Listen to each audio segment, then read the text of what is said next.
Winston Churchill body doubles, a Chinese Louis Theroux, Shakespearean punks and midget wizards.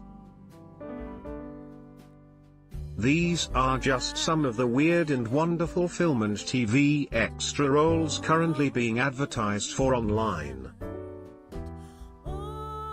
The fields, hills, streets, and studios of the UK are awash with major Hollywood films and TV productions looking for regular people to play regular characters.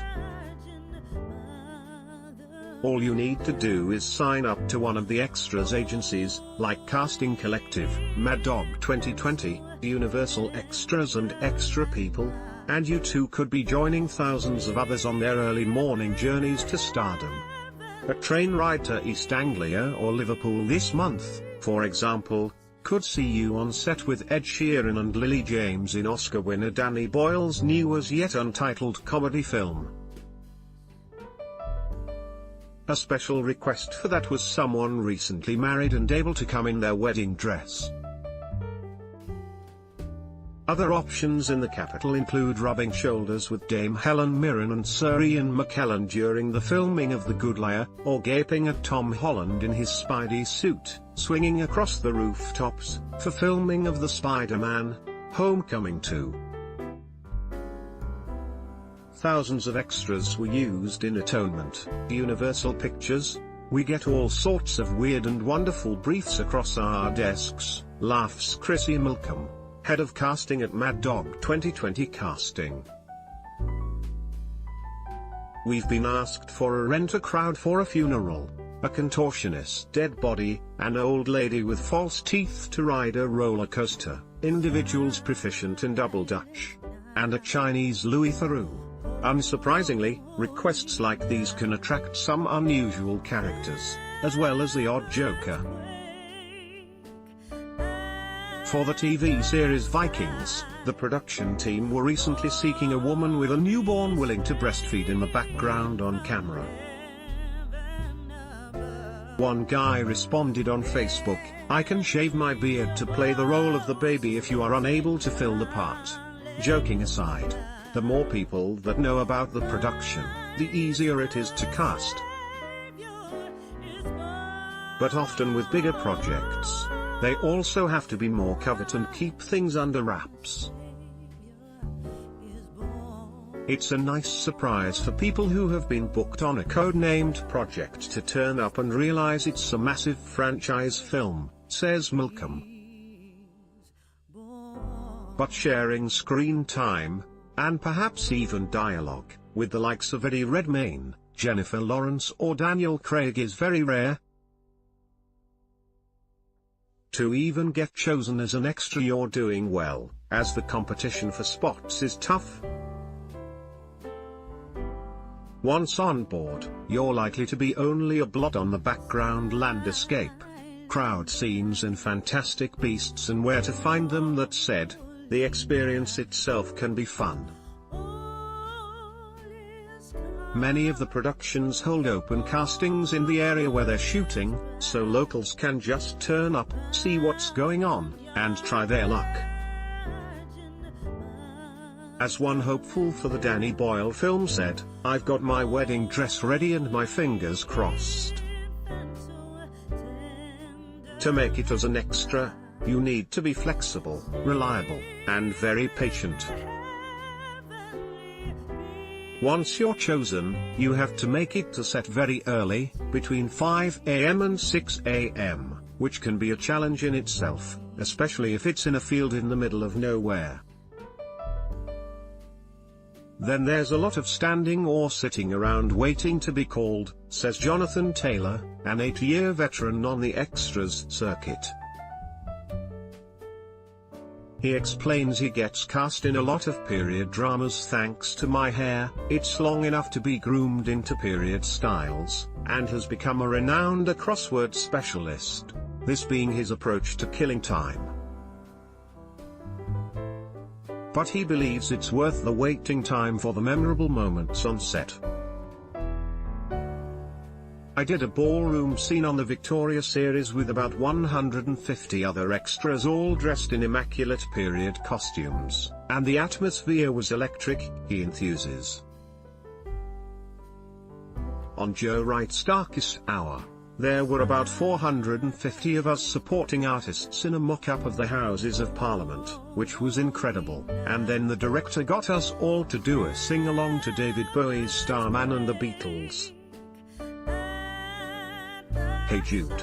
Gary Oldman sings Hey Jude with 450 extras on Darkest Hour set. Another extra recalls wearing a corgi mask, then getting shot to death, and bleeding profusely on a table full of shotguns for the Snatch TV series,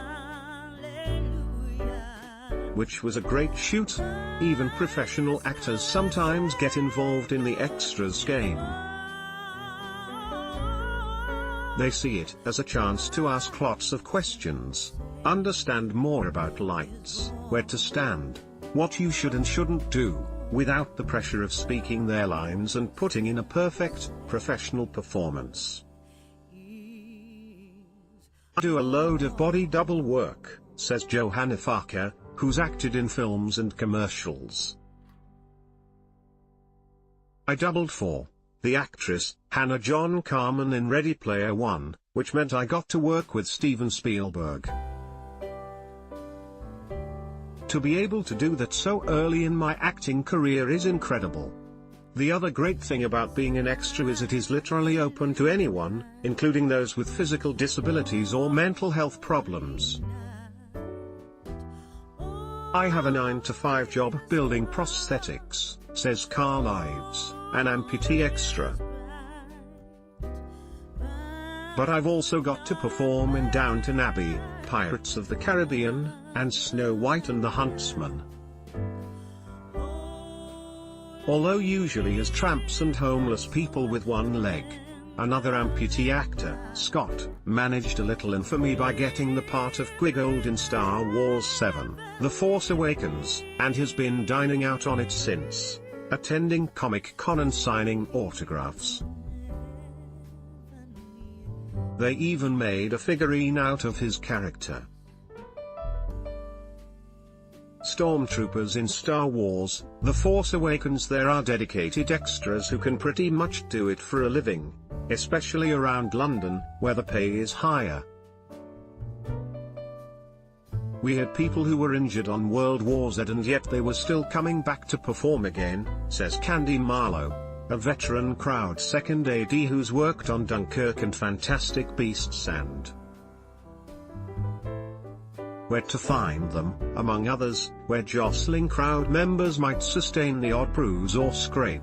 But it's not a huge money spinner. On average, extras make between £90 and £150 for a 9-hour day. There are noticeable discrepancies in pay depending on where you're working, too.